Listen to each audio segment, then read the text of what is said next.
বছর একটা গির্জার প্রধান পুরোহিত, সে প্রধান পাদ্রী। কয় বছর? জোরে বলেন। আমাদের ধর্মের ইমাম, আর ওদের ধর্মে বলা হয় পাদ্রী। কি বলা হয়? পাদ্রী বা পুরোহিত। এখন একটা গির্জার 15 বছর দায়িত্ব পালন করেছে ছোটখাটো গির্জা না, বড় গির্জা, দক্ষিণ আফ্রিকা।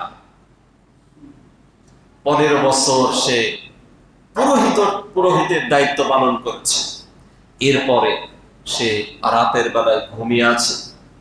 ঘুমিয়ে থাকার পর স্বপ্নে দেখছে, এই তুমি মুসলমানদের ওই যে সাদা পোশাক পরে না হজে যাওয়ার পরে, হজ উমরায় গেলে কয়টা পরে?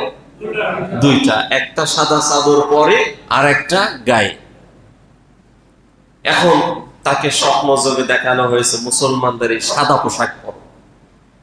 তার ঘুম ভেঙে গেছে। সে ভাবলো, অবাক হয়ে গেল, আরে আমাকে এই পোশাক পরতে বলা হয় কেন? এটা তো মুসলমানদের ধর্মীয় পোশাক।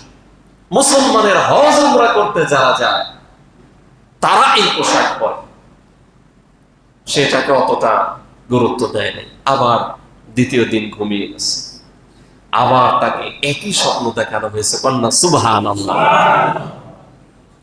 আবার দ্বিতীয় দিন একই স্বপ্ন, এই তুমি এই পোশাক পরিধান করো। সে স্বপ্নে দেখে চমকে উঠেছে, কি ব্যাপার, কালকেও দেখলাম একই স্বপ্ন, আজকে আবার সেই একই ধরনের স্বপ্ন। সে চিন্তা ভাবনা করতে করতে দিন পার করেছে। এরপরে তৃতীয় দিন সে আবার ঘুমিয়ে গেছে। তৃতীয় দিন ঘুমিয়ে যাওয়ার পরে তাকে আগের 2 দিন যে স্বাভাবিকভাবে বলা হয়েছে, স্বাভাবিকভাবে, যেমন আপনি আপনার সন্তানরা একটা কাজে বললেন, এই পড়তে বস, দেখলেন যে না, খেলাধুলা নিয়ে ব্যস্ত। আবার বললেন, এই পড়তে বসো, সে দেখলেন যে না, অত গুরুত্ব দিচ্ছেন না। এর পরের বার কি আস্তে না জোরে? কথা কয় না? ধমক হবে না হবে না? এই পড়তে বসো, কি ঠিক কিনা বলেন? ইব্রাহিম রিচমন্ড নিজের বক্তব্য তিনি নিজে দিয়েছেন। বলেছেন, তৃতীয় দিনের বক্তব্যটা আমাকে যে স্বপ্নযোগে বক্তব্য দেওয়া হচ্ছে, আমাকে বলা হচ্ছে, এটা কঠিন ভাষায় বলা হচ্ছে, এই তোমাকে বললাম কেন তুমি পড়ছো না এই পোশাক? ইব্রাহিম রিচমন্ড তিনি অত্যন্ত বিজ্ঞ মানুষ ছিলেন, শিক্ষিত মানুষ ছিলেন। তিনি বুঝতে পারলেন যে নিঃসন্দেহে এই পোশাক পরিধান করা মানে মুসলমান হওয়া, আমাকে মুসলমান হওয়ার নির্দেশ দেওয়া হচ্ছে। তিনি গির্জায় গেলেন, তার অনুসারীদেরকে বললেন। অনুসারীরা পর্যন্ত তার এতটাই ভক্ত, তাদের গুরু যা বলছে ভক্তরাও তাই রাজি হয়ে গেছে। সকলেই বলেছে, আশহাদু আল্লা ইলাহা ইল্লাল্লাহু ওয়া আশহাদু আন্না মুহাম্মাদান আবদুহু ওয়া রাসূলুহু। মুসলমান হয়ে গেছে। কন্যা সুবহানাল্লাহ। লক্ষাধিক ভক্ত সহ মুসলমান হয়ে গেছে।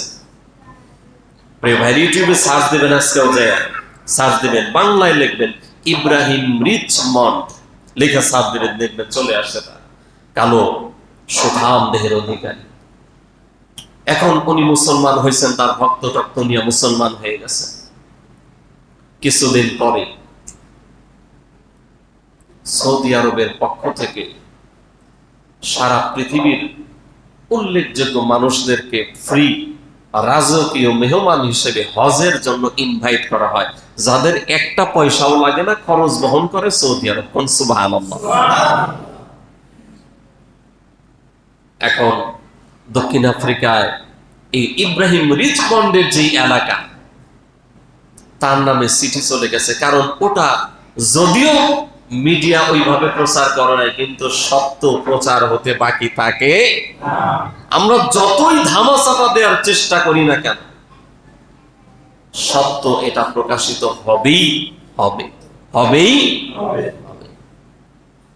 দেখে একটা সময় বলছে যে সুন্দর, পৃথিবীর সেরা সুন্দর নির্বাচন উপহার দিয়েছে, ঠিক না?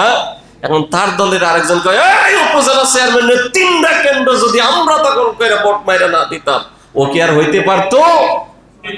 এর মানে বোঝা যায় যে রাতে কামটা হইছে। আমরা তো জানি বড় বড় চেয়ারওয়ালারা রাতেই কাম করে আইছে, ঠিক কিনা বলে? প্রিয় হাজির, সত্য প্রকাশ হয়েই যায়। আরো প্রকাশিত হবে। অনেকেই তো ভয় তো বলে না, কয়দিন ভয় থাকবে, সব বলবে, ঠিক না বলেন? হেফাজতে কয়জন মরেছে শাপলা চত্বরে, সব প্রকাশিত হবে ইনশাআল্লাহ। কতজন নিরীহ মানুষ এই দেশ থেকে গুম হয়েছে, খুন হয়েছে, প্রতিটা খবর প্রকাশিত হবেই হবে ইনশাআল্লাহ। বলেন ইনশাআল্লাহ। এটা গোপন করে রাখা যাবে, প্রকাশিত হয়ে যাবে। প্রিয় হাজির, ইব্রাহিম রিচমন্ডের এই সংবাদ দক্ষিণ আফ্রিকার গণ্ডি পেরিয়ে আরব কান্ট্রিতে, সৌদি আরবের এই মন্ত্রণালয়ে এসেছে যে দক্ষিণ আফ্রিকায় খ্রিস্টানদের একজন পাদ্রী সে মুসলমান হয়েছে। সৌদি গভর্নমেন্টের পক্ষ থেকে তাকে চিঠি দেওয়া হয়েছে যে আপনি সৌদির রাজকীয় মেহমান হয়ে এবার হজে যাইবেন। সুবহানাল্লাহ। এই যে হজ চলে গেল, এইটা এই যে সম্প্রতি যেটা হয়ে গেল, ইব্রাহিম রিচমন্ড যখন এই সংবাদ শুনছে, তারে গিয়া বলছেন যে আপনি তো সৌদির রাজকীয় মেহমান, আপনি হজে যাইবেন। সে বিশ্বাসই করছেন, সে বলছে আমি, সে অবাক হয়ে গেছে। তাকে বলা হয়েছে হ্যাঁ আপনি। অসম্ভব, কেমনে হয় এটা, কেমনে হয় এটা, কি করে সম্ভব? আমি 15 বছর খ্রিস্টানদের ধর্মীয় গুরু ছিলাম, সবেমাত্র মুসলমান হলাম, এত বড় পাওয়া এটা কিভাবে হয়? তখন তাকে বলা হয়েছে যে না, আপনি যাচ্ছেন। যখন তার কাছে গিয়া রাজকীয় সেই চিঠিটা, অ্যাপ্লিকেশনটা দেওয়া হয়েছে, এই যে দেখেন আপনার কাগজপত্র, সে সেজদায় লুটিয়ে পড়ে চোখের পানি ছেড়ে দিয়েছে, আলহামদুলিল্লাহ।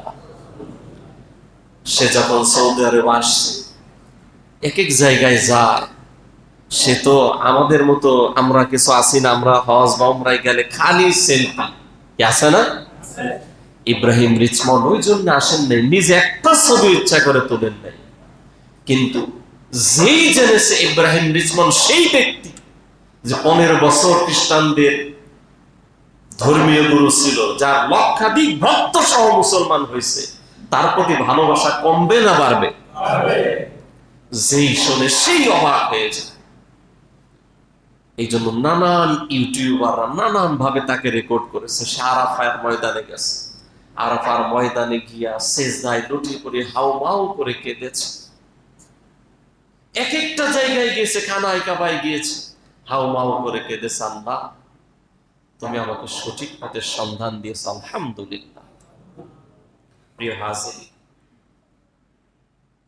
খেয়াল করেন, এই যে এই সংবাদটা যদি মিডিয়া ভালো করে প্রচার করত, আমাদের ঈমান, আমাদের উৎসাহ বাড়তো না কমতো?